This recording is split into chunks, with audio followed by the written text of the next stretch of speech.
La cigale et la fourmi. La cigale, ayant chanté tout l'été, se trouva fort dépourvue quand la bise fut venue. Pas un seul petit morceau, de mouche ou de vermisseau, elle alla crier famine chez la fourmi sa voisine, la priant de lui prêter quelques grains pour subsister jusqu'à la saison nouvelle. « Je vous paierai, lui dit-elle. Avant l'août, foi d'animal, intérêt et principal. » La fourmi n'est pas prêteuse. C'est là son moindre défaut. « Que faisiez-vous au temps chaud ?» dit-elle à cette emprunteuse.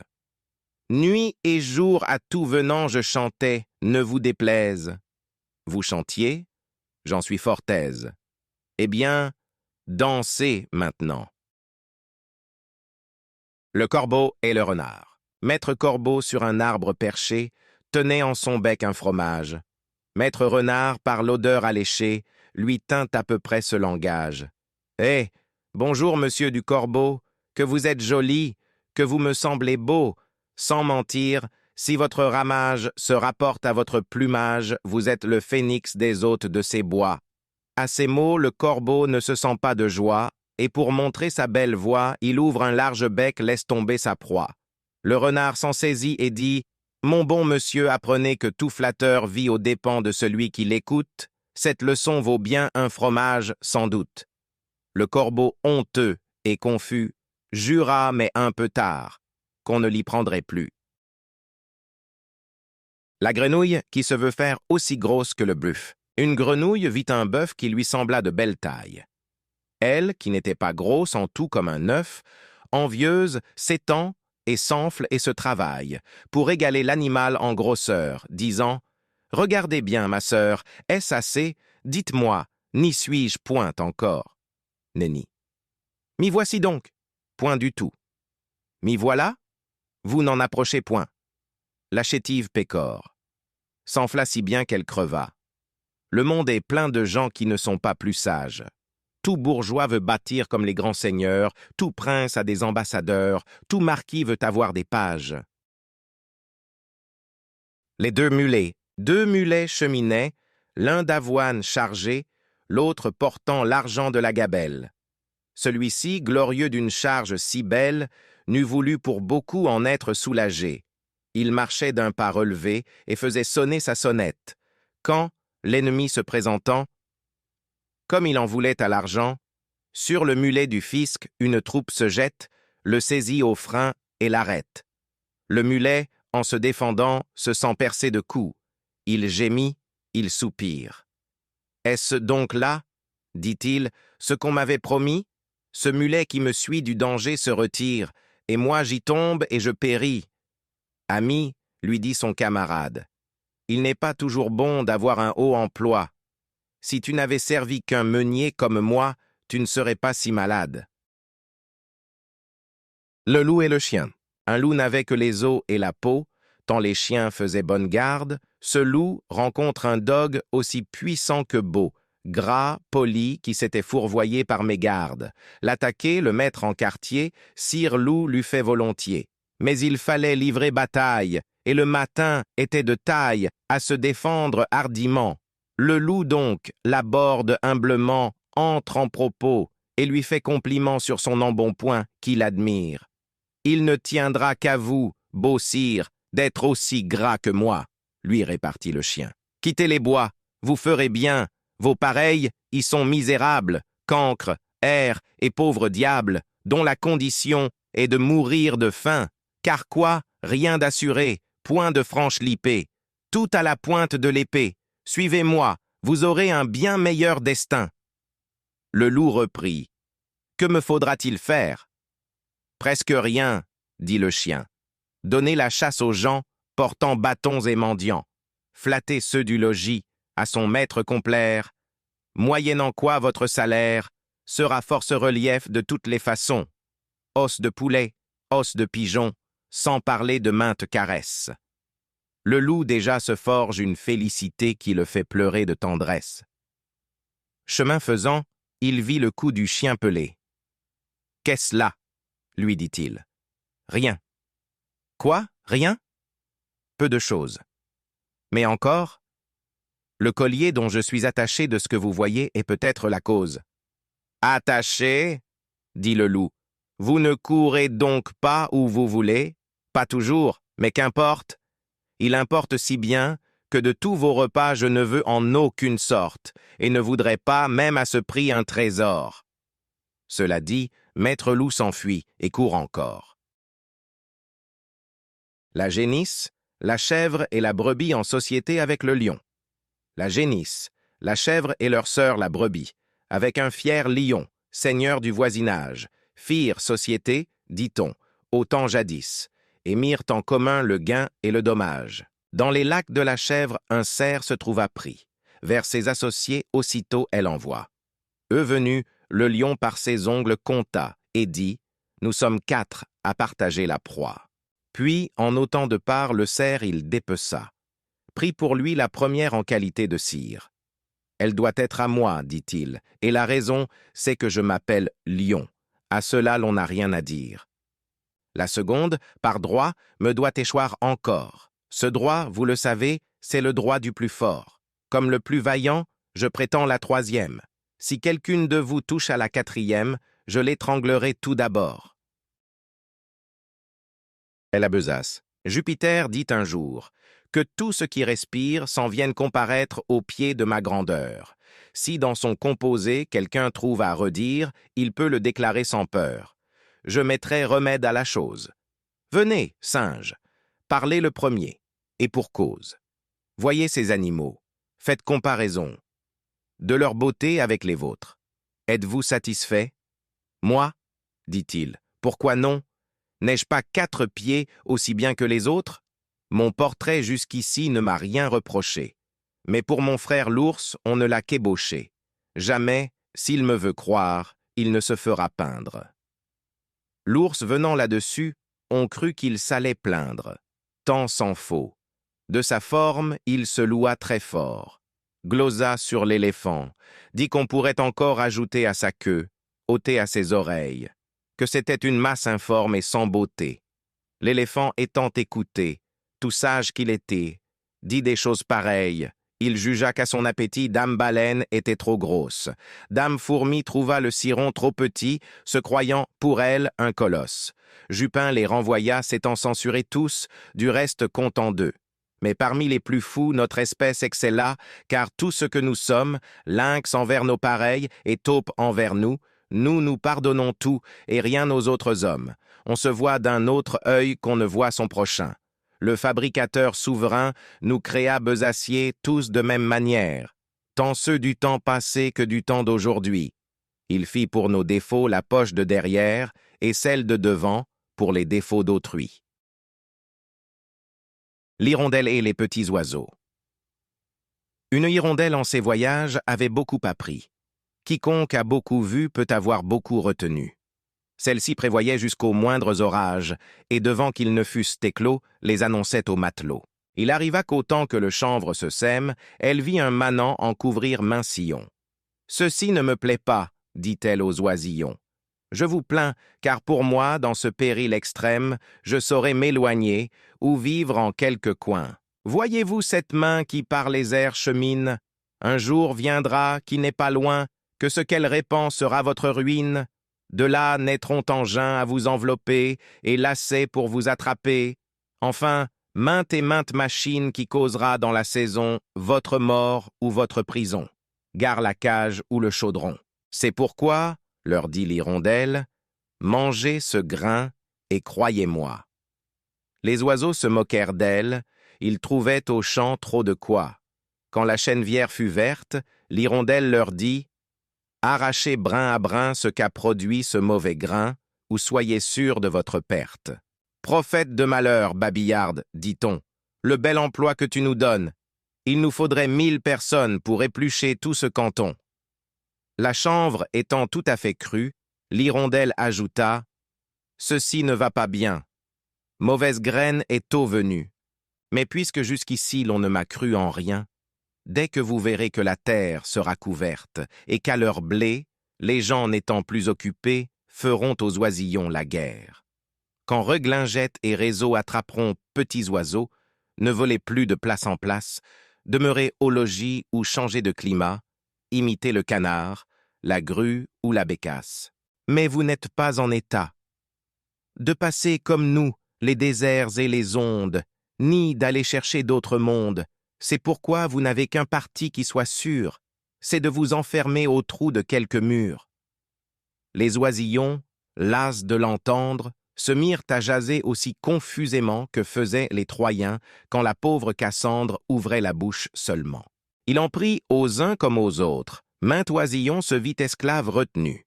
Nous n'écoutons d'instinct que ceux qui sont les nôtres, et ne croyons le mal que quand il est venu. Le rat de ville et le rat des champs. Autrefois, le rat des villes invita le rat des champs, d'une façon fort civile, à des reliefs d'ortolan, sur un tapis de Turquie. Le couvert se trouva mis. Je laisse à penser la vie que firent ces deux amis.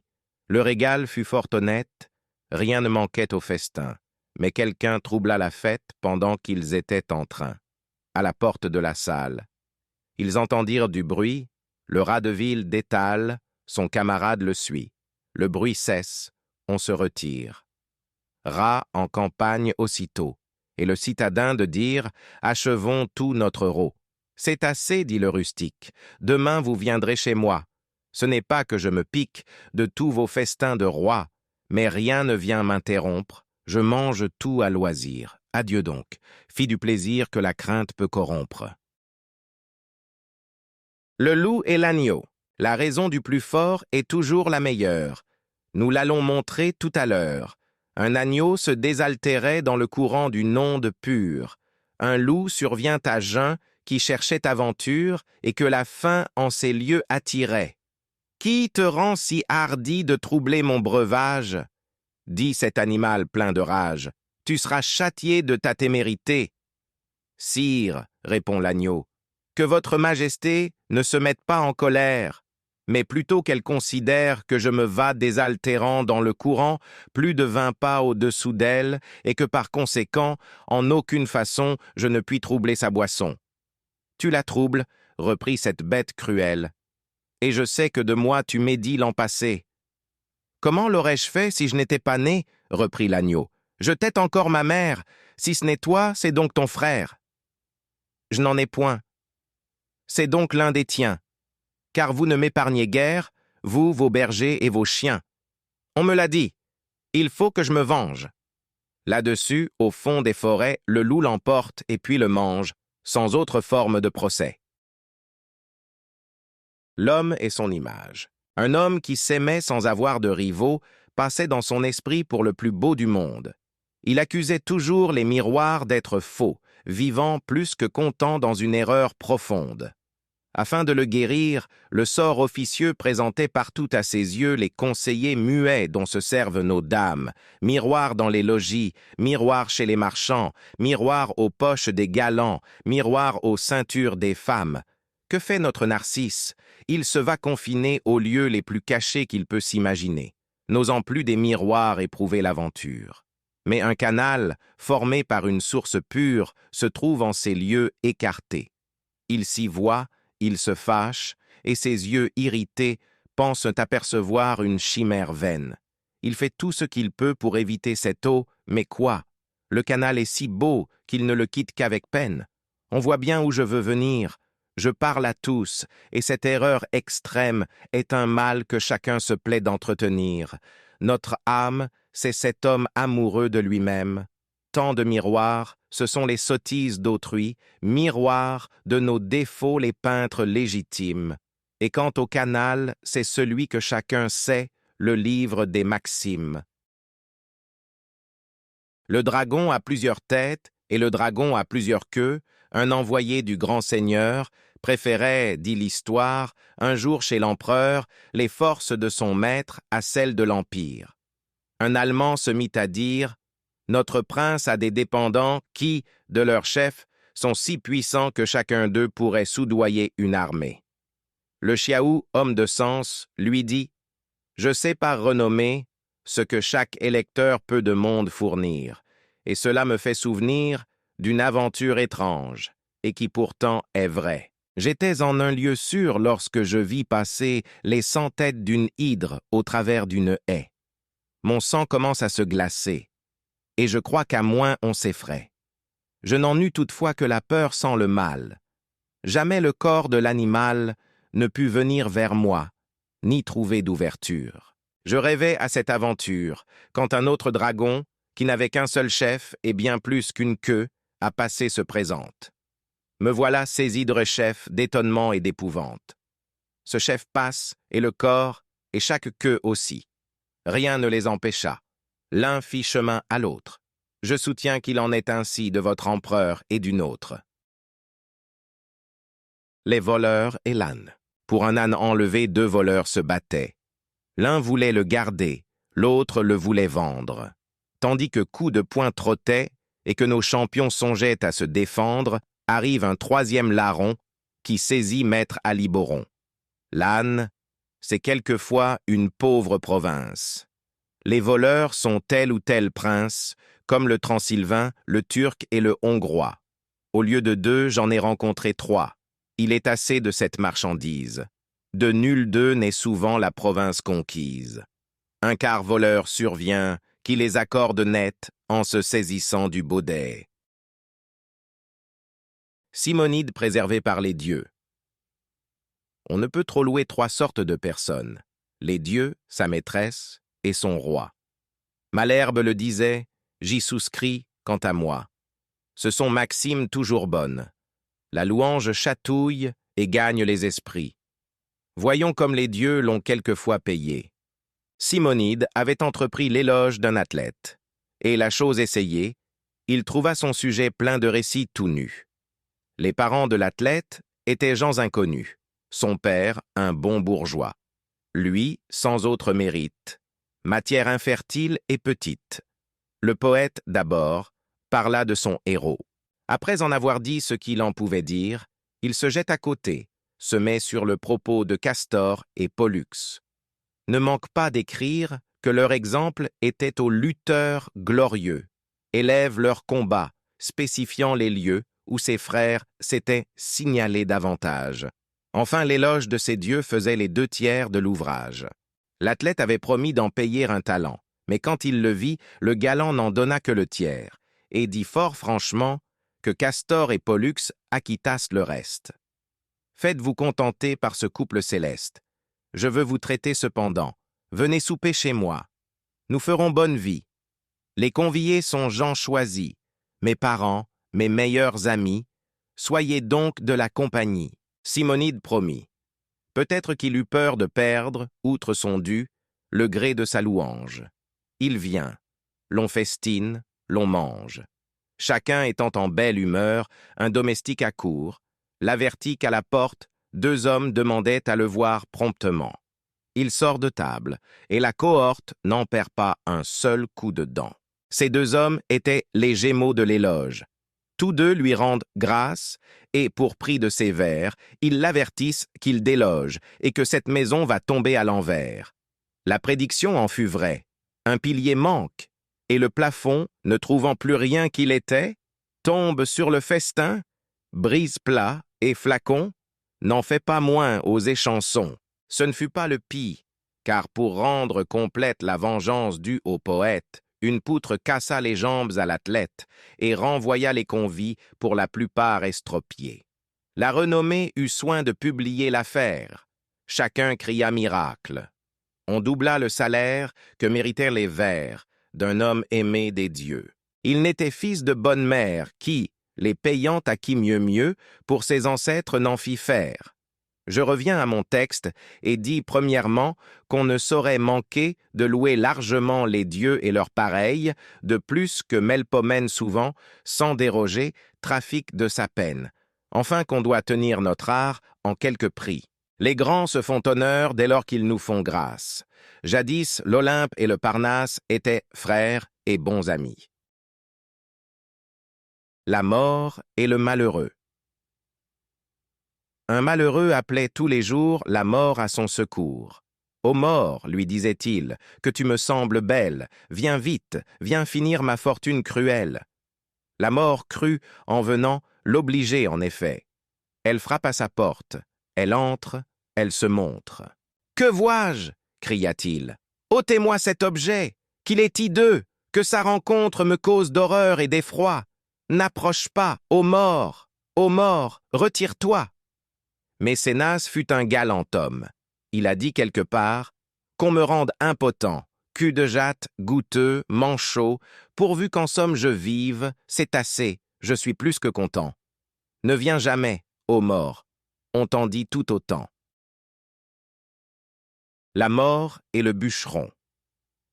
Un pauvre bûcheron, tout couvert de ramée, sous le fait du fagot aussi bien que des ans, gémissant et courbé, marchait à pas pesants, et tâchait de gagner sa chaumine enfumée. Enfin, n'en pouvant plus d'effort et de douleur, il met bas son fagot.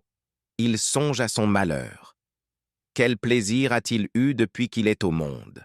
En est-il un plus pauvre en la machine ronde? Point de pain quelquefois, et jamais de repos. Sa femme, ses enfants, les soldats, les impôts, le créancier et la corvée, lui font d'un malheureux la peinture achevée. Il appelle la mort. Elle vient sans tarder, lui demande ce qu'il faut faire. C'est, dit-il, afin de m'aider, à recharger ce bois, tu ne tarderas guère. Le trépas vient tout guérir, mais ne bougeons d'où nous sommes. Plutôt souffrir que mourir, c'est la devise des hommes. L'homme entre deux âges et ses deux maîtresses. Un homme de moyen âge, et tirant sur le grison, jugea qu'il était saison de songer au mariage. Il avait du content, et partant de quoi choisir, toutes voulaient lui plaire. En quoi notre amoureux ne se pressait pas tant? Bien adressé n'est pas petite affaire. Deux veuves sur son cœur eurent le plus de part.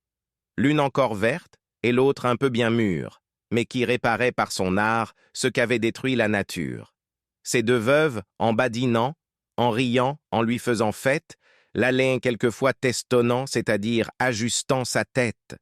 La vieille, à tout moment, de sa part, emportait un peu du poil noir qui restait, afin que son amant en fût plus à sa guise. La jeune saccageait les poils blancs à son tour. Toutes deux firent tant que notre tête grise demeura sans cheveux et se douta du tour. « Je vous rends, leur dit-il, 1000 grâces, les belles, qui m'avaient si bien tondu. J'ai plus gagné que perdu, car d'hymen point de nouvelles. Celle que je prendrais voudrait qu'à sa façon je vécusse, et non à la mienne. Il n'est tête chauve qui tienne. Je vous suis obligé, belle, de la leçon. » Le renard et la cigogne. Compère le renard se mit un jour en frais, et retint à dîner commère la cigogne. Le régal fut petit et sans beaucoup d'apprêt. Le galant, pour toute besogne, avait un brouet clair. Il vivait chichement. Ce brouet fut par lui servi sur une assiette. La cigogne, au long bec, n'en put attraper miette, et le drôle eut lapé le tout en un moment. Pour se venger de cette tromperie, à quelque temps de là, la cigogne le prit. « Volontiers, lui dit-il, car avec mes amis, je ne fais point cérémonie. » À l'heure dite, il courut au logis de la cigogne son hôtesse, loua très fort sa politesse, trouva le dîner cuit à point. Bon appétit, surtout, renard n'en manque point. Il se réjouissait à l'odeur de la viande mise en menus morceaux et qu'il croyait friande. On servit, pour l'embarrasser, en un vase à long col et d'étroite embouchure. Le bec de la cigogne y pouvait bien passer.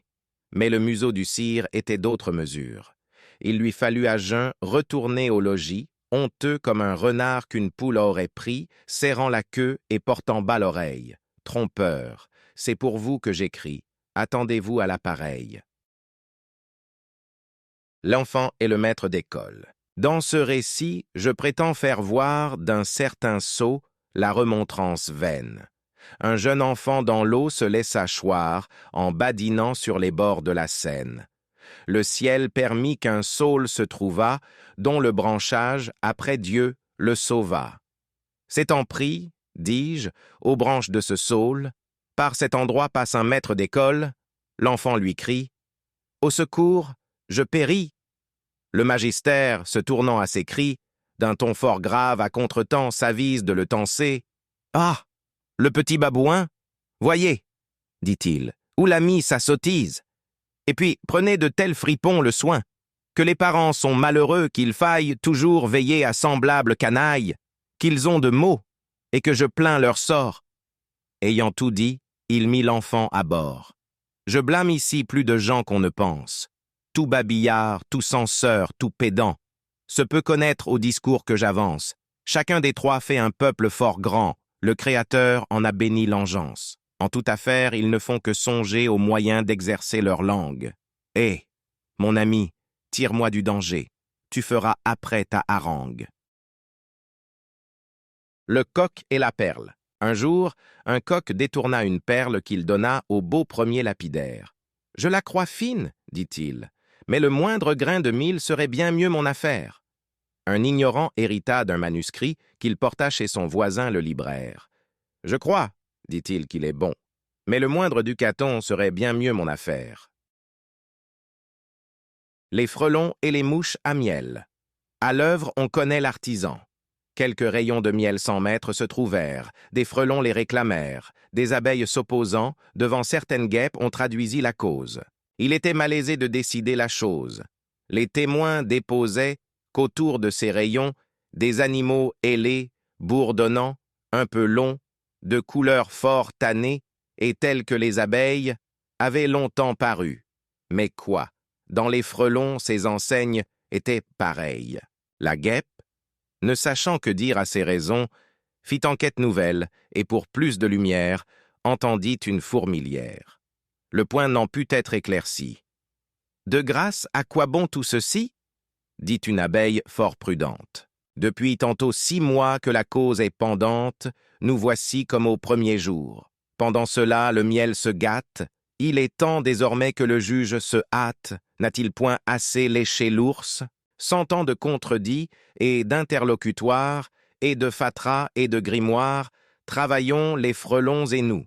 On verra qui sait faire, avec un suc si doux, des cellules si bien bâties. » Le refus des frelons fit voir que cet art passait leur savoir, et la guêpe adjugea le miel à leur parti.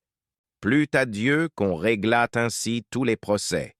Que des tures qu'en cela l'on suivit la méthode. Le simple sens commun nous tiendrait lieu de code. Il ne faudrait point tant de frais. Au lieu qu'on nous mange, on nous gruge, on nous mine par des longueurs. On fait tant, à la fin, que l'huître est pour le juge, les écailles pour les plaideurs. Le chêne et le roseau. Le chêne, un jour, dit au roseau: « Vous avez bien sujet d'accuser la nature. Un roitelet pour vous est un pesant fardeau. Le moindre vent qui d'aventure fait rider la face de l'eau vous oblige à baisser la tête. Cependant que mon front, au Caucase pareil, non content d'arrêter les rayons du soleil, brave l'effort de la tempête, tout vous est Aquilon, tout me semble Zéphyr. Encore si vous naissiez à l'abri du feuillage dont je couvre le voisinage, vous n'auriez pas tant à souffrir. Je vous défendrai de l'orage, mais vous naissez le plus souvent sur les humides bords des royaumes du vent. La nature envers vous me semble bien injuste. » « Votre compassion, » lui répondit l'arbuste, « part d'un bon naturel, mais quittez ce souci. Les vents me sont moins qu'à vous redoutables, je plie et ne romps pas. Vous avez jusqu'ici, contre leurs coups épouvantables, résisté sans courber le dos, mais attendons la fin. » Comme il disait ces mots, du bout de l'horizon accourt avec furie le plus terrible des enfants que le nord eût porté jusque-là dans ses flancs.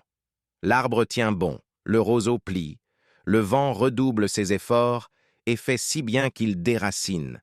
Celui de qui la tête au ciel était voisine, et dont les pieds touchaient à l'empire des morts. Contre ceux qui ont le goût difficile. Quand j'aurais en naissant reçu de Calliope les dons qu'à ses amants cette muse a promis, je les consacrerai au mensonge d'Ésope. Mais je ne crois pas si chéri du Parnasse que de savoir orner toutes ces fictions. On peut donner du lustre à leurs inventions. On le peut, je l'essaie, un plus savant le fasse.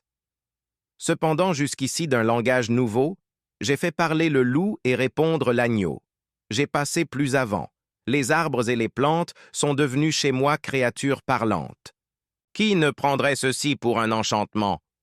Vraiment, me diront nos critiques, vous parlez magnifiquement de 5 ou 6 contes d'enfants. Censeur. En voulez-vous qui soient plus authentiques et d'un style plus haut? En voici. Les Troyens, après 10 ans de guerre autour de leurs murailles, avaient lassé les Grecs qui, par 1000 moyens, par 1000 assauts, par 100 batailles, n'avaient pu mettre à bout cette fière cité quand un cheval de bois, par Minerve inventé d'un rare et nouvel artifice, dans ses énormes flancs reçut le sage Ulysse, le vaillant Diomède, Ajax l'impétueux, que ce colosse monstrueux avec leurs escadrons devait porter dans Troie, livrant à leur fureur ces dieux mêmes en proie, stratagème inouï qui des fabricateurs pailla la constance et la peine. C'est assez, me dira quelqu'un de nos auteurs, la période est longue, il faut reprendre haleine, et puis votre cheval de bois, vos héros avec leurs phalanges, ce sont des contes plus étranges qu'un renard qui cajole un corbeau sur sa voie. De plus, il vous sied mal d'écrire en si haut style. Eh bien, baissons d'un ton. La jalouse. Amarille songeait à son Alcippe et croyait de ses soins n'avoir que ses moutons et son chien pour témoins. Tircis, qui l'aperçut, se glisse entre des saules. Il entend la bergère adressant ses paroles au doux Zéphyr et le priant de les porter à son amant. « Je vous arrête à cette rime, dira mon censeur à l'instant. Je ne la tiens pas légitime, ni d'une assez grande vertu. Remettez pour le mieux ces 2 vers à la fonte. Maudit censeur, te tairas-tu? Ne saurais-je achever mon conte? C'est un dessein très dangereux que d'entreprendre de te plaire. Les délicats sont malheureux. Rien ne saurait les satisfaire. » Conseil tenu par les rats. Un chat, nommé Rodilardus, faisait des rats telles des confitures que l'on n'en voyait presque plus, tant il en avait mis dedans la sépulture. Le peu qu'il en restait n'osant quitter son trou, ne trouvait à manger que le quart de son soûl. Et Rodilard passait chez la gent misérable, non pour un chat, mais pour un diable. Or, un jour qu'au haut et au loin, le galant alla chercher femme, pendant tout le sabbat qu'il fit avec sa dame, le demeurant des rats tint chapitre en un coin sur la nécessité présente. Dès l'abord, leur doyen, personne fort prudente, opina qu'il fallait, et plutôt que plus tard, attacher un grelot au cou de Rodilard, qu'ainsi, quand il irait en guerre, de sa marche averti, il s'enfuirait en terre, qu'il n'y savait que ce moyen. Chacun fut de l'avis de monsieur le doyen. Chose ne leur parut à tous plus salutaire. La difficulté fut d'attacher le grelot. L'un dit « Je n'y vas point, je ne suis pas si sot ». L'autre « Je ne saurais ». Si bien que sans rien faire, on se quitta. J'ai maints chapitres vus qui pour néant se sont ainsi tenus. Chapitre non de rat, mais chapitre de moine, voire chapitre de chanoine. Ne faut-il que délibérer, la cour en conseiller foisonne? Est-il besoin d'exécuter? L'on ne rencontre plus personne. Le loup plaidant contre le renard par devant le singe. Un loup disait qu'on l'avait volé. Un renard, son voisin, d'assez mauvaise vie, pour ce prétendu vol par lui fut appelé. Devant le singe, il fut plaidé, non point par avocat, mais par chaque partie. Témi n'avait point travaillé, de mémoire de singe a fait plus embrouillé. Le magistrat suait en son lit de justice. Après qu'on eut bien contesté, répliqué, crié, tempêté, le juge, instruit de leur malice, leur dit « Je vous connais de longtemps, mes amis, et tous deux vous paierez l'amende. Car toi, loup, tu te plains, quoiqu'on ne t'ait rien pris, et toi, renard, as pris ce que l'on te demande. » Le juge prétendait qu'à tort et à travers, on ne saurait manquer, condamnant un pervers. Les 2 taureaux et une grenouille. 2 taureaux combattaient à qui posséderait une génisse avec l'Empire. Une grenouille en soupirait. « Qu'avez-vous » se mit à lui dire quelqu'un du peuple croassant. « Eh, ne voyez-vous pas, dit-elle, que la fin de cette querelle sera l'exil de l'un, que l'autre, le chassant, le fera renoncer aux campagnes fleuries. Il ne régnera plus sur l'herbe des prairies, viendra dans nos marais régner sur nos roseaux, et nous foulant aux pieds jusques au fond des eaux, tantôt l'une et puis l'autre, il faudra qu'on pâtisse du combat qu'a causé Madame la génisse. » Cette crainte était de bon sens. L'un des taureaux en leur demeure s'alla cacher à leurs dépens. Il en écrasait 20 par heure. Hélas, on voit que de tout temps, les petits ont pâti des sottises de grands. La chauve-souris et les deux belettes. Une chauve-souris donna tête baissée dans un nid de belettes, et sitôt qu'elle y fut, l'autre, envers les souris de longtemps courroucées, pour la dévorer, accourut. « Quoi? Vous osez, dit-elle, à mes yeux vous produire, après que votre race a tâché de me nuire? N'êtes-vous pas souris? Parlez sans fiction. Oui, vous l'êtes. Ou bien je ne suis pas belette. » « Pardonnez-moi, dit la pauvrette. Ce n'est pas ma profession. Moi souris. Des méchants vous ont dit ces nouvelles. Grâce à l'auteur de l'univers, je suis oiseau. Voyez mes ailes, vive l'agent qui fend les airs. Sa raison plut et sembla bonne. Elle fait si bien qu'on lui donne liberté de se retirer. 2 jours après, notre étourdi aveuglément va se fourrer chez une autre belette, aux oiseaux ennemis. La voilà derechef en danger de sa vie. La dame du logis, avec son long museau, s'en allait la croquer en qualité d'oiseau, quand elle protesta qu'on lui faisait outrage. « Moi, pour-t-elle passer? Vous n'y regardez pas! Qui fait l'oiseau? C'est le plumage! Je suis souris, vivent les rats! » Jupiter confonde les chats. Par cette adroite répartie, elle sauva 2 fois sa vie. Plusieurs se sont trouvés qui, d'écharpes changeant, au danger ainsi qu'elle, ont souvent fait la figue. Le sage dit, selon les gens, « Vive le roi! Vive la ligue! » L'oiseau blessé d'une flèche, mortellement atteint d'une flèche empennée, un oiseau déplorait sa triste destinée et disait, en souffrant un surcroît de douleur, « Faut-il contribuer à son propre malheur? Cruels humains, vous tirez de nos ailes de quoi faire voler ces machines mortelles. Mais ne vous moquez point, engeance sans pitié. Souvent, il vous arrive un sort comme le nôtre. Des enfants de Japet toujours une moitié fournira des armes à l'autre. » La lys et sa compagne. Une lys étant sur son terme et ne sachant où mettre un fardeau si pressant, fait si bien qu'à la fin sa compagne consent de lui prêter sa hutte où la lys s'enferme. Au bout de quelque temps, sa compagne revient. La lys lui demande encore une quinzaine. Ses petits ne marchaient, disait-elle, qu'à peine.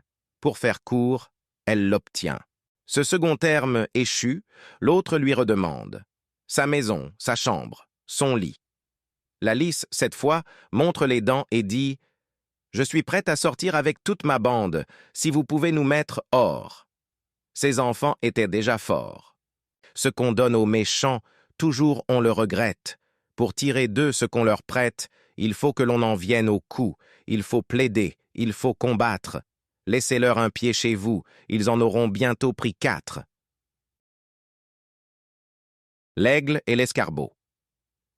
L'aigle donnait la chasse à maître Jean Lapin, qui, droit à son terrier, s'enfuyait au plus vite. Le trou de l'escarbot se rencontre en chemin. Je laisse à penser si ce gîte était sûr, mais où mieux? Jean Lapin s'y blottit. L'aigle fondant sur lui nonobstant cet asile, l'escarbot intercède et dit « Princesse des oiseaux, il vous est fort facile d'enlever malgré moi ce pauvre malheureux. Mais ne me faites pas cet affront, je vous prie. Et puisque Jean Lapin vous demande la vie, donnez-la lui, de grâce, ou l'ôtez à tous deux. C'est mon voisin, c'est mon compère. » L'oiseau de Jupiter, sans répondre un seul mot, choque de l'aile l'escarbot, l'étourdit, l'oblige à se taire. Enlève Jean Lapin. L'escarbot indigné vole au nid de l'oiseau, fracasse en son absence, ses œufs, ses tendres œufs, sa plus douce espérance. Pas un seul ne fut épargné. L'aigle étant de retour et voyant ce ménage, remplit le ciel de cris, et pour comble de rage, ne sait sur qui venger le tort qu'elle a souffert. Elle gémit en vain, sa plainte au vent se perd. Il fallut pour 7 ans vivre en mer affligée. L'an suivant, elle mit son nid en lieu plus haut. L'escarbot prend son temps, fait faire aux œufs le sot. La mort de Jean Lapin derechef est vengée. Ce second deuil fut tel que l'écho de ces bois n'endormit de plus de 6 mois. L'oiseau qui porte Ganymède. Du monarque des dieux, enfin, implore l'aide, dépose en son giron ses œufs, et croit qu'en paix ils seront dans ce lieu, que pour ses intérêts, Jupiter se verra contraint de les défendre, hardi qui les irait là prendre. Aussi ne les y prit-on pas. Leur ennemi changea de note. Sur la robe du dieu fit tomber une crotte. Le dieu la secouant jeta les œufs à bas. Quand l'aigle sut l'inadvertance, elle menaça Jupiter d'abandonner sa cour, d'aller vivre au désert, de quitter toute dépendance, avec mainte autre extravagance. Le pauvre Jupiter se tut. Devant son tribunal, l'escarbot comparut, fit sa plainte et conta l'affaire. On fit entendre à l'aigle, enfin, qu'elle avait tort. Mais, les deux ennemis ne voulant point d'accord, le monarque des dieux s'avisa, pour bien faire, de transporter le temps où l'aigle fait l'amour en une autre saison, quand la race escarbotte est en quartier d'hiver, et comme la marmotte, se cache et ne voit point le jour. Le lion et le moucheron. Va-t'en, chétif insecte, excrément de la terre. C'est en ces mots que le lion parlait un jour au moucheron. L'autre lui déclara la guerre. « Penses-tu, lui dit-il, que ton titre de roi me fasse peur, ni me soucie? Un bœuf est plus puissant que toi, je le mène à ma fantaisie. » À peine il achevait ces mots, que lui-même il sonna la charge, fut la trompette et le héros. Dans l'abord, il se met au large, puis prend son temps, fond sur le cou du lion qu'il rend presque fou. Le quadrupède écume et son œil étincelle. Il rugit, on se cache, on tremble à l'environ. Et cette alarme universelle est l'ouvrage d'un moucheron. Un avorton de mouche en 100 lieues le harcèle, tantôt pique l'échine et tantôt le museau, tantôt entre au fond du naseau. La rage alors se trouve à son faîte monter. L'invisible ennemi triomphe et rit de voir qu'il n'ait griffe ni dent en la bête irritée, qui de la mettre en sang lui fasse son devoir. Le malheureux lion se déchire lui-même, fait résonner sa queue alentour de ses flancs, batte l'air, qui n'en peut, mais, et sa fureur extrême le fatigue, là-bas, le voilà sur les dents. L'insecte du combat se retire avec gloire. Comme il sonna la charge, il sonne la victoire, va partout l'annoncer et rencontre en chemin l'embuscade d'une araignée. Il y rencontre aussi sa fin. Quelle chose par là nous peut être enseignée? J'en vois deux dont l'une est qu'entre nos ennemis, les plus à craindre sont souvent les plus petits. L'autre, qu'au grand péril tel a pu se soustraire, qui périt pour la moindre affaire. L'âne chargé d'éponge et l'âne chargé de sel. Un ânier, son sceptre à la main, menait en empereur romain 2 coursiers à longues oreilles. L'un, d'éponge chargé, marchait comme un courrier, et l'autre, se faisant prier, portait, comme on dit, les bouteilles. Sa charge était de sel. Nos gaillards pèlerins, par mont, par vaux et par chemin, au gué d'une rivière à la fin arrivèrent, et fort empêchés se trouvèrent. L'ânier qui tous les jours traversait ce gué-là, sur l'âne à l'éponge monta, chassant devant lui l'autre bête, qui, voulant en faire à sa tête, dans un trou se précipita, revint sur l'eau, puis échappa. Car au bout de quelques nagées, tout son sel se fondit si bien que le baudet ne sentit rien sur ses épaules soulagées. Camarade épongier prit exemple sur lui, comme un mouton qui va devant dessus la foi d'autrui. Voilà mon âne à l'eau. Jusqu'au col il se plonge, lui le conducteur et l'éponge. Tous trois burent d'autant. L'ânier et le grison firent à l'éponge raison. Celle-ci devint si pesante, et de tant d'eau s'emplit d'abord, que l'âne succombant ne put gagner le bord. L'ânier l'embrassait, dans l'attente d'une prompte et certaine mort. Quelqu'un vint au secours. Qui ce fut, il n'importe. C'est assez qu'on ait vu par là qu'il ne faut point agir chacun de même sorte. J'en voulais venir à ce point. Le lion et le rat. Il faut, autant qu'on peut, obliger tout le monde. On a souvent besoin d'un plus petit que soi. De cette vérité, 2 fables feront foi, tant la chose en preuves abonde. Entre les pattes d'un lion, un rat sortit de terre assez à l'étourdi. Le roi des animaux, en cette occasion, montra ce qu'il était et lui donna la vie. Ce bienfait ne fut pas perdu. Quelqu'un aurait-il jamais cru qu'un lion d'un rat eût affaire? Cependant, il advint qu'au sortir des forêts, ce lion fut pris dans des rets dont ses rugissements ne le purent défaire. Sire Rat accourut et fit tant par ses dents qu'une maille rongée emporta tout l'ouvrage. Patience et longueur de temps font plus que force ni que rage. La colombe et la fourmi. L'autre exemple est tiré d'animaux plus petits. Le long d'un clair ruisseau buvait une colombe, quand sur l'eau se penchant une fourmi y tombe. Et dans cet océan l'on eût vu la fourmi s'efforcer, mais en vain, de regagner la rive. La colombe aussitôt usa de charité. Un brin d'herbe dans l'eau par elle étant jeté, ce fut un promontoire où la fourmi arrive. Elle se sauve, et là-dessus passe un certain croquant qui marchait les pieds nus. Ce croquant, par hasard, avait une arbalète. Dès qu'il voit l'oiseau de Vénus, il le croit en son pot, et déjà lui fait fête. Tandis qu'à le tuer mon villageois s'apprête, la fourmi le pique au talon. Le vilain retourne la tête. La colombe l'entend, part et tire de long. Le souper du croquant avec elle s'envole. Point de pigeon pour une obole. L'astrologue qui se laisse tomber dans un puits. Un astrologue un jour se laissa choir au fond d'un puits. On lui dit « Pauvre bête, tandis qu'à peine à tes pieds tu peux voir, penses-tu lire au-dessus de ta tête ?» Cette aventure en soi, sans aller plus avant, peut servir de leçon à la plupart des hommes. Parmi ce que de gens sur la terre nous sommes, il en est peu qui fort souvent ne se plaisent d'entendre dire qu'au livre du destin les mortels peuvent lire. Mais ce livre qu'Homère et les siens ont chanté, qu'est-ce que le hasard parmi l'Antiquité, et parmi nous la Providence?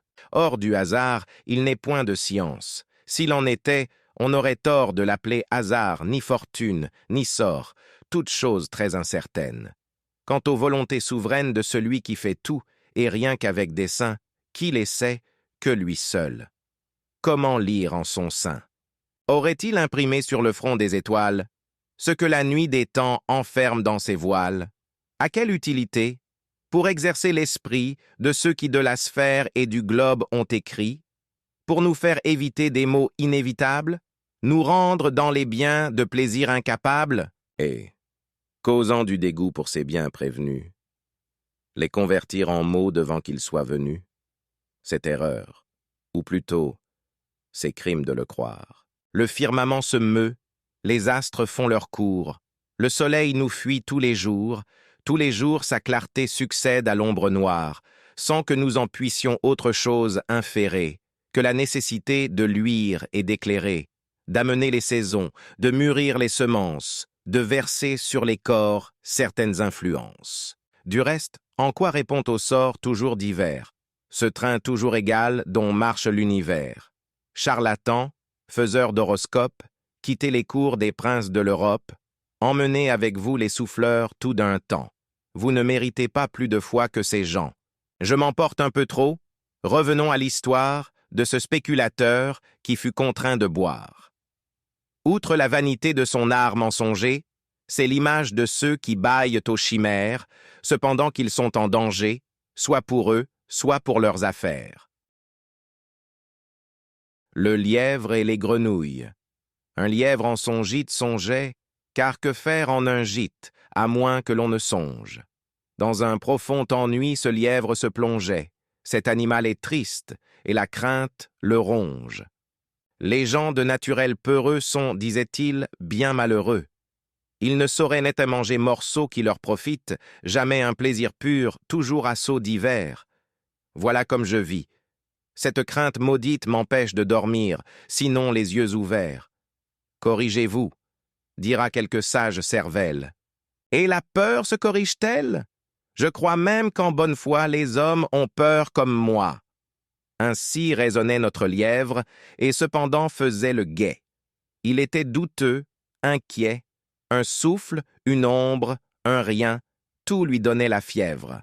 Le mélancolique animal, en rêvant à cette matière, entend un léger bruit, ce lui fut un signal, pour s'enfuir de vers sa tanière.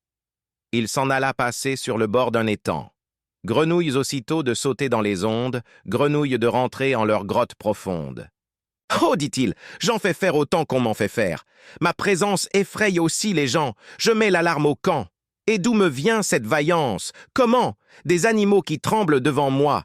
Je suis donc un foudre de guerre? Il n'est, je le vois bien, si poltron sur la terre qu'il ne puisse trouver un plus poltron que soi. » Le coq et le renard. Sur la branche d'un arbre était en sentinelle un vieux coq adroit et matois. « Frère, dit un renard, adoucissant sa voix, nous ne sommes plus en querelle, paix générale cette fois. Je viens te l'annoncer, descends, que je t'embrasse. Ne me retarde point, de grâce. Je dois faire aujourd'hui 20 postes sans manquer. Les tiens et toi pouvez vaquer, sans nulle crainte, à vos affaires. Nous vous y servirons en frères. Faites-en les feux dès ce soir, et cependant viens recevoir le baiser d'amour fraternel. Ami, reprit le coq, je ne pouvais jamais apprendre une plus douce et meilleure nouvelle que celle de cette paix, et ce m'est une double joie de la tenir de toi. Je vois 2 lévriers, qui, je m'assure, sont courriers, que pour ce sujet on m'envoie. Ils vont vite et seront dans un moment à nous. Je descends. Nous pourrons nous entrebaiser tous. Adieu, dit le renard. Ma traite est longue à faire. Nous nous réjouirons du succès de l'affaire une autre fois. Le galant aussitôt tire ses grègues, gagne au haut, mal content de son stratagème. Et notre vieux coq, en soi-même, se mit à rire de sa peur, car c'est double plaisir de tromper le trompeur. Le corbeau voulant imiter l'aigle. L'oiseau de Jupiter enlevant un mouton, un corbeau, témoin de l'affaire, et plus faible de rein, mais non pas moins glouton, en voulant sur l'heure autant faire. Il tourne alentour du troupeau, marque entre 100 moutons le plus gras, le plus beau, un vrai mouton de sacrifice, on l'avait réservé pour la bouche des dieux. Gaillard Corbeau disait, en le couvant des yeux, « Je ne sais qui fut ta nourrice, mais ton corps me paraît en merveilleux état, tu me serviras de pâture. » Sur l'animal bêlant à ces mots, il s'abat. La moutonnière créature pesait plus qu'un fromage, outre que sa toison était d'une épaisseur extrême, et mêlée à peu près de la même façon que la barbe de Polyphème. Elle empêtra si bien les serres du corbeau que le pauvre animal ne put faire retraite. Le berger vient, le prend, l'encage, et beau, le donne à ses enfants pour servir d'amusette. Il faut se mesurer. La conséquence est nette. Mal prend au volereau de faire les voleurs. L'exemple est un dangereux leurre. Tous les mangeurs de gens ne sont pas grands seigneurs. Où la guêpe a passé, le moucheron demeure. Le paon se plaignant à Junon. Le paon se plaignait à Junon. « Déesse, disait-il, ce n'est pas sans raison que je me plains, que je murmure. Le chant dont vous m'avez fait don déplaît à toute la nature. Au lieu qu'un rossignol, chétive créature, forme ses sons aussi doux qu'éclatants, est lui seul l'honneur du printemps. » Junon répondit en colère. « Oiseau jaloux, et qui devrait te taire, est-ce à toi d'envier la voix du rossignol, toi que l'on voit porter à l'entour de ton col un arc en ciel nué de 100 sortes de soies, qui te panade, qui déploie une si riche queue, et qui semble à nos yeux la boutique d'un lapidaire. Est-il quelque oiseau sous les cieux plus que toi capable de plaire? Tout animal n'a pas toute propriété. Nous vous avons donné diverses qualités. Les uns ont la grandeur et la force en partage. Le faucon est léger, l'aigle plein de courage. Le corbeau sert pour le présage, la corneille avertit des malheurs à venir, tous sont contents de leur ramage. Cesse donc de te plaindre, ou bien, pour te punir, je t'ôterai ton plumage. » La chatte métamorphosée en femme. Un homme chérissait éperdument sa chatte. Il la trouvait mignonne, et belle, et délicate, qui miaulait d'un ton fort doux. Il était plus soûl que les fous. Cet homme dont, par prière, par larmes, par sortilèges et par charmes, fait tant qu'il obtient du destin, que sa chatte, en un beau matin, devient femme. Et le matin même, Maître Sot en fait sa moitié. Le voilà fou d'amour extrême, de fou qu'il était d'amitié. Jamais la dame la plus belle ne charma tant son favori que fait cette épouse nouvelle son hypocondre de mari. Il n'y trouve plus rien de chatte.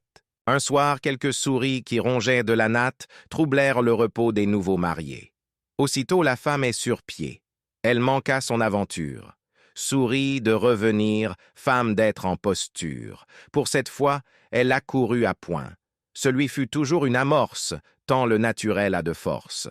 Il se moque de tout, certes un âge accompli.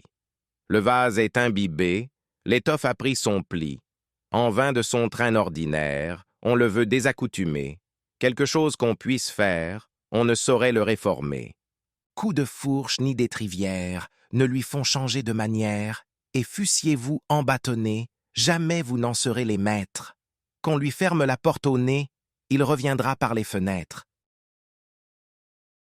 Le lion et l'âne chassant. Le roi des animaux se mit un jour en tête de giboyer. Il célébrait sa fête. Le gibier du lion, ce ne sont pas moineaux, mais beaux et bons sangliers, daims et cerfs bons et beaux. Pour réussir dans cette affaire, il se servit du ministère de l'âne à la voix de Stentor. L'âne à Messer Lion fit office de cor. Le lion le posta, le couvrit de ramée, lui commanda de braire, assuré qu'à ce son, les moins intimidés fuiraient de leur maison.